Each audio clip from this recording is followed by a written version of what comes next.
About this. It seemed like this revised Obamacare. Eh, what I'm trying to figure out here is, I guess once you lead like a horse to the water, and then you get the horse to drink. I don't know if when I say horse, I mean, it could be a cow, it could be a moose, whatever. And you say, okay, this is yours. We're gonna provide this for you. How do you get out of that ring of circle? And once again, this is my name is Johnny with Intervision FM. You guys are listed as my friends, so I'm not sure how many of you have ever sat down and talked to me one on one. Some of you are in Texas, because I picked out a lot of my cousins in Texas and so forth. So we haven't seen each other since 2011. Then I picked out some musicians to tag in this as well, because Intervision FM is a radio show and we're always looking for new artists. So that's why I picked out the assortment of people to tag in this. And so I'm trying to get the word out that we need artists. I'm looking for artists to interview on my radio show. And so, but getting back to the topic, this revised healthcare entitlement. Okay, so different countries in Europe, they have the socialized medicine. Canada has socialized medicine. And as I understand, a lot of Canada's people come over to America to receive treatment because it's a lot faster. You can just walk into a hospital and they are required to treat you whether you have money or not. Okay, that's how nice us Americans are. So now Obama, during his time, got us used to a form of socialized medicine. That means somebody has to pay for it. So you have 42 people, 42,000 or 42 million people in poverty, and the rest of us are working taxpayers, and we're paying for that. Now you want to put on top of that the 1964 Act for the welfare and so forth, that and food stamps. Now you want to put on top of that this almost like nationalized health care. And what I hear is it's in the trillions of dollars just for what this what was there before and what's there now, this revised version of what President Donald Trump has put forth through his guys. I'm thinking, okay, I look at my parents, my father, Benjamin F. Johnson, and my mother, Maddie Johnson. I look at what they did. My dad, he married my mother. She had 3 kids already. And this is before welfare and before food stamps. And so she said, and I remember her talking about these stories, that if you're going to get with me, you're going to have to be serious.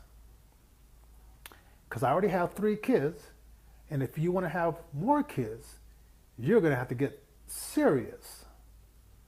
So what they did together as a team, they said, okay, how can I earn benefits, healthcare benefits, and support this family?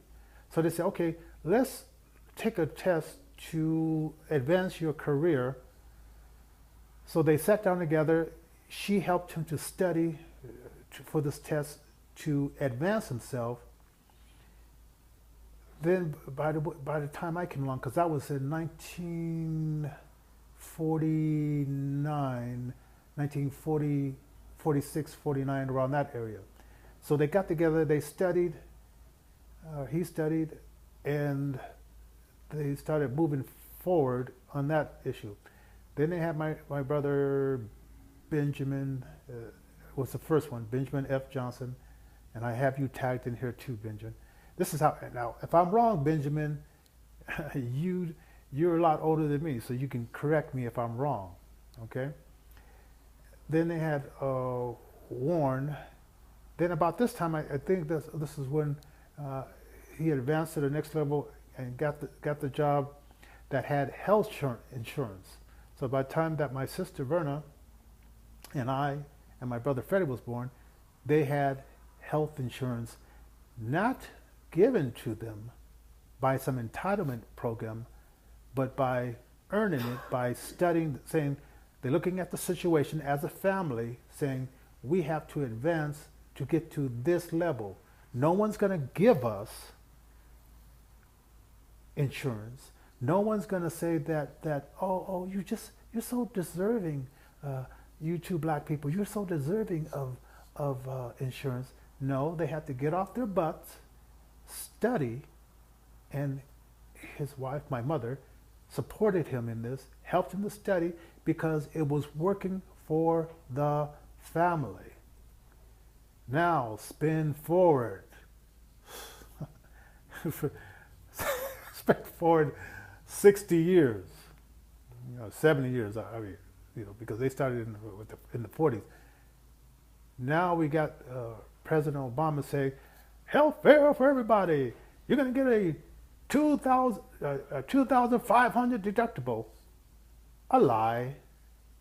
Have you guys seen a 2,500 deductible savings, or like, I don't know, deductible savings in your health care insurance? But yet they have this recording of Obama saying over and over again, you're going to save $2,500. You're going to save $2,500. And man, maybe Americans are just nice people. You lie to us, and we just smile. Hey, that's cool, yeah. And we say, well, let's have more of that.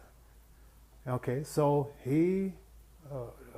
President Trump and his crew, the Republicans, so they saved the most popular thing: stay on the insurance until you're 26. Notifications. Okay. So he did that. He said, okay, keep the kids on until 26. I don't know about you, but and maybe I'm too old fashioned. I'm talking about back in the day.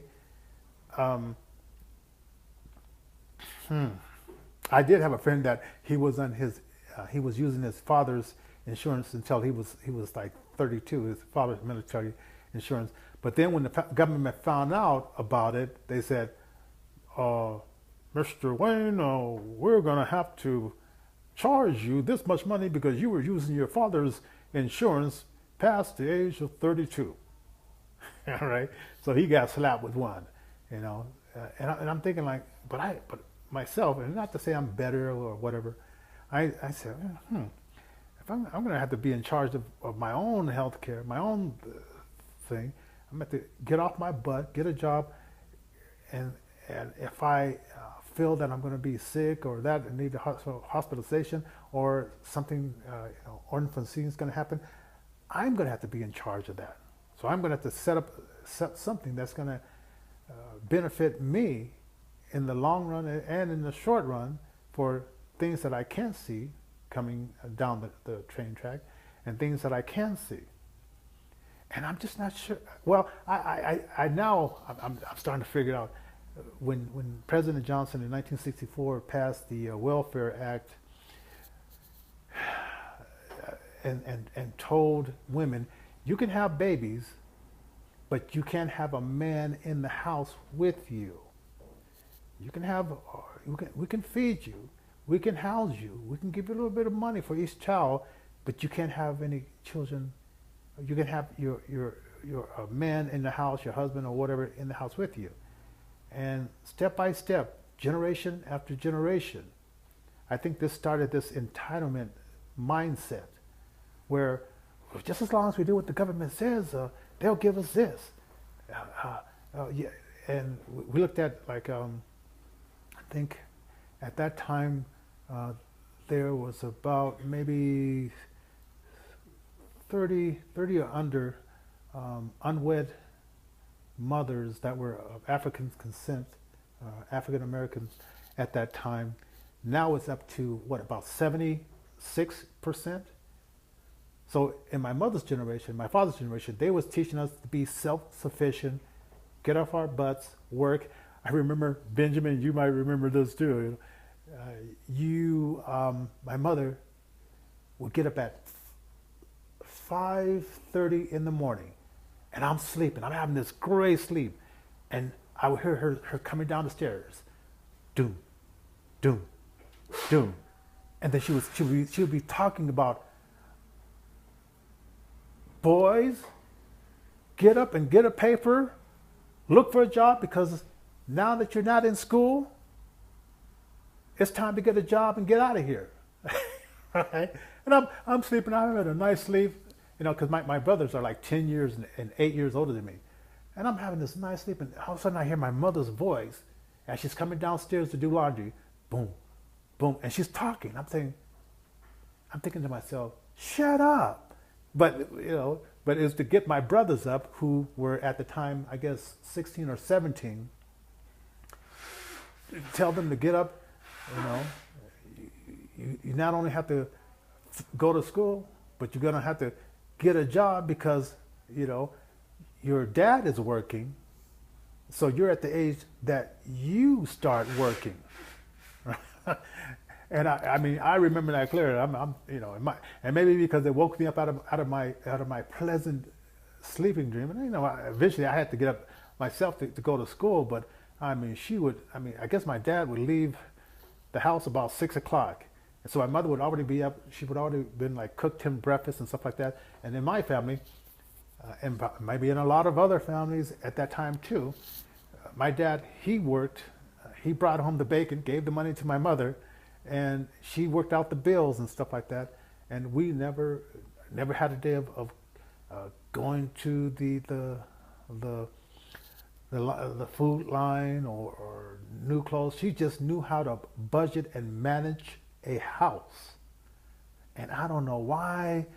Maybe because we got a mixture in the Senate and in the Congress of people who their mothers or fathers didn't know how to manage money.